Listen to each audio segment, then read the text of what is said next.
Հարգելի նախագահող, ձեր գերազանց Dear President, Excellencies, dear colleagues, ladies and gentlemen,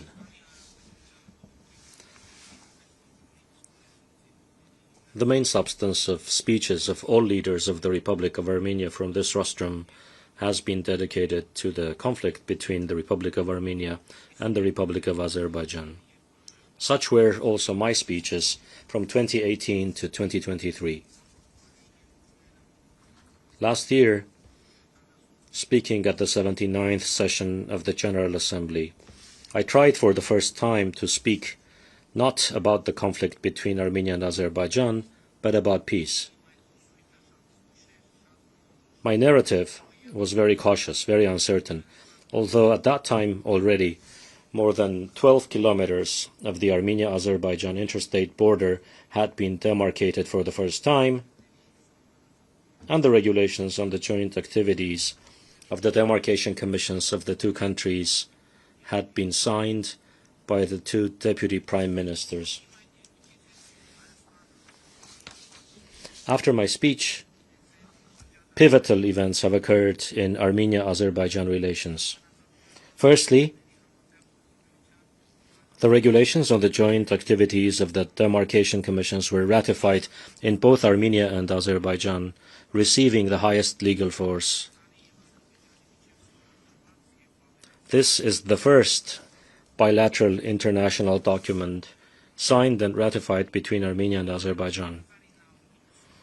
In this document, the 1991 December 21 Alma-Ata Declaration is mentioned as the basic principle of border demarcation between the two countries. I'm referring to the demarcation of the interstate border. Thus, the optimistic processes of the preceding period continued over the past year. In March of this year, Armenia and Azerbaijan were able to agree upon a draft agreement on establishing peace and interstate relations and to conclude the negotiations on the draft with such a positive outcome. In that document, too, the parties, referring to the Alma-Ata Declaration, confirmed their understanding that the borders between the former Soviet Socialist republics of the USSR have become the international borders of the respective independent states, and on this basis, they recognize and respect each other's sovereignty, territorial integrity, inviolability of international borders, and political independence.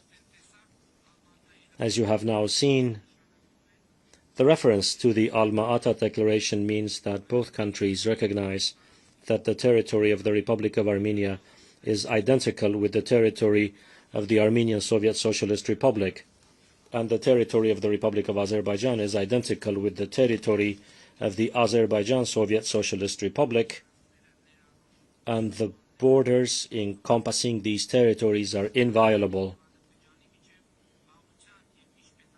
The aforementioned agreement on the establishment of peace and interstate relations between Armenia and Azerbaijan was initialed on August 8 of this year in the U.S. capital, Washington, D.C., at the White House, by the foreign ministers of the two countries,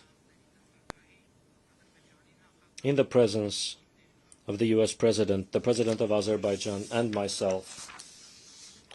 The culmination of the meeting that took place at the White House on August 8 was the declaration that we adopted as a result of the meeting with the President of Azerbaijan, and which was also signed as witness by the U.S. President, Donald Trump. That declaration stated that Armenia and Azerbaijan recognize the need to chart a course for a bright future, not bound by the conflict of the past, consistent with the Charter of the United Nations and the 1991 Almaty Declaration, and that after the conflict that brought immense human suffering, the conditions have finally been created for our nations to fully embark on building good neighborly relations on the basis of the inviolability of international borders and the inadmissibility of the use of force for the acquisition of territory. This reality, which is not and should never be subject to revision, paves the way for closing the chapter of enmity between our two nations. We resolutely reject and exclude any attempt of revenge, now and in the future, reads the declaration. In the same documents, we, the leaders of Armenia and Azerbaijan, reaffirmed the importance of opening communications between our two countries for intrastate, bilateral and international transportation, for the promotion of peace, stability and prosperity in the region and its neighborhood on the basis of respect for the sovereignty, territorial integrity and jurisdiction of the states.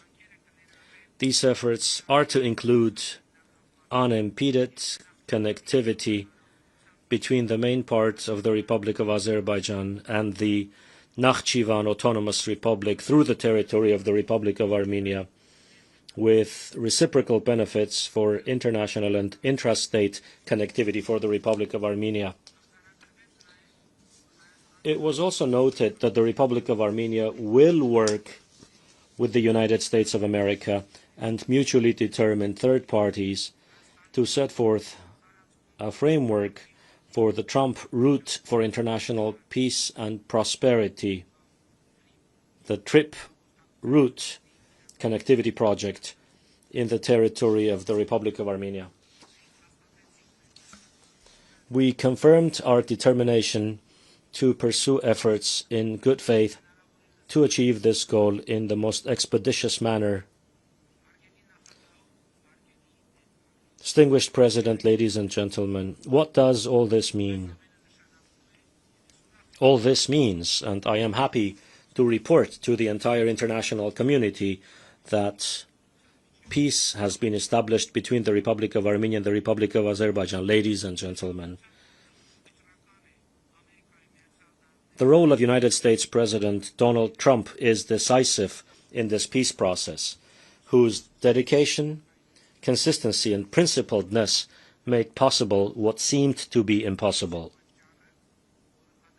This is why we agreed with Azerbaijan's President Ilham Aliyev on our joint decision to nominate President Trump for the Nobel Peace Prize, because we have seen through our own example that President Trump is truly committed to the idea of peace. I would also like to emphasize the role of the peoples, governments, and parliaments of Armenia and Azerbaijan, without whose support, of course, it would have been impossible to reach this point. Peace, thus, is established, but peace is not a vacation. It is work, everyday work. Peace requires daily care, like a newborn baby, to be protected from infections, the cold and the heat, the indifference and the pessimism. Conflict, indeed, poses far fewer questions before us, and the options for answers in the case of conflict are not many, while peace brings with it questions, new questions, more questions, questions continuously, and peaceful life is about answering those questions with care and not with disdain. Thinking diligently about those questions and formulating the answers in good faith is the institutionalization of peace, which is a continuous necessity and something we ought to deal with every day. In this context, it is extremely important to clarify the fate of persons whose whereabouts are unknown and to address the issue of persons deprived of liberty as a result of the long-standing conflict, which is also part of our daily work agenda. The TRIP Route infrastructure project will operate in the territory of the Republic of Armenia with a business model agreed upon in a bilateral US-Armenia format, consisting of several dozen kilometers of various infrastructures. The trip route will have both regional and global significance and impact. By the way, in the context of caring for and nurturing the established peace, it is very important to use a pro-peace, legitimate and agreed-upon narrative when speaking about this project as well. The President of Azerbaijan, with whom we adopted the Washington Declaration, has used the so-called Zangezur corridor expression several times since then, including from this rostrum. Such an expression does not exist in the documents agreed upon in Washington. It has never been in the Armenia Azerbaijan negotiations or documents. I think it makes sense for my Azerbaijani counterpart to clarify what he means by using that expression, because in the Armenian reality, it is perceived as a territorial claim on Armenia and is associated with conflict narrative. In the documents of August 8, we agreed upon clear content and narrative, and it is not possible to understand casting doubt on commitment to those agreements in any way through the narratives I mentioned and or through other narratives expressed from this rostrum. Such narratives do not increase people's faith in peace, nor do they stem from the atmosphere of peace and the agreements reached at the highest level. At various rostrums, the President of Azerbaijan speaks about the alleged capitulation of Armenia. To be frank, I do not understand, in the presence of such a huge positive content achieved through joint hard efforts, why engage aggressive subtexts that are not connected with objective reality? Doesn't peace bring enough joy and satisfaction? To me, for example, it does.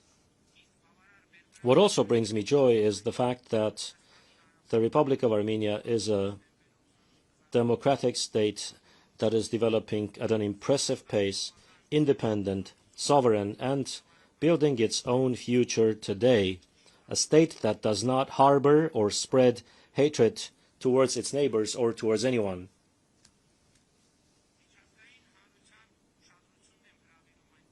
I call on the international community to take note that the so-called Zangezur corridor and similar narratives do not stem from the agreements reached. They have no connection with the agreements. They have an irritating and negative impact and are perceived as a territorial claim against a sovereign country, despite the agreements reached and declared. But this will not divert us 1 millimeter from the practice of celebrating the peace achieved and implementing the agreements declared. In my speech today, by the way, you will not find even one relevant provision or phrase, the justification for which I could not point to in the written agreements reached between Armenia and Azerbaijan in various formats, or in the documents signed and published in Washington on August 8. I suggest that my Azerbaijani counterpart focus on the prompt and precise implementation of the agreements reached, for which the use of legitimate narratives is essential. And so, under the trip route project announced in Washington on August 8, a railway, a highway, pipelines and electricity transmission lines will pass through the territory of Armenia, linking the east to the west. As a result of this agreement, the north will also be linked with the south. The mere geographic enumeration is enough to conclude that this is an accurate reflection of the Crossroads of Peace project, which I had the opportunity to present from this rostrum. The trip route infrastructure project stems from the Crossroads of Peace program, about the capacity development of which we signed a bilateral memorandum with President Trump on August 8 in Washington. I consider it necessary to note that, in accordance with the Washington Declaration, the opening of communications between Armenia and Azerbaijan for intrastate, bilateral and international transportation will take place on the basis of respect for the sovereignty, territorial integrity and jurisdiction of the states. And as I indicated earlier, these efforts will include unimpeded connectivity between the main part of the Republic of Azerbaijan and the Nakhichevan Autonomous Republic through the territory of the Republic of Armenia, with reciprocal benefits for international and intrastate connectivity for the Republic of Armenia.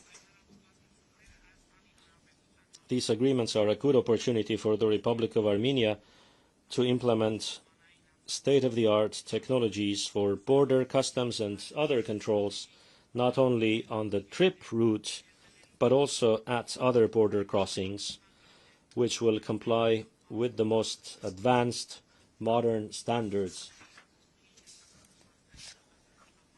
The opening of the Armenia Turkey border is important for the trip route infrastructure project, meaning the opening of the railway and the highways, with the prospect of developing pipelines, electricity transmission lines and cables.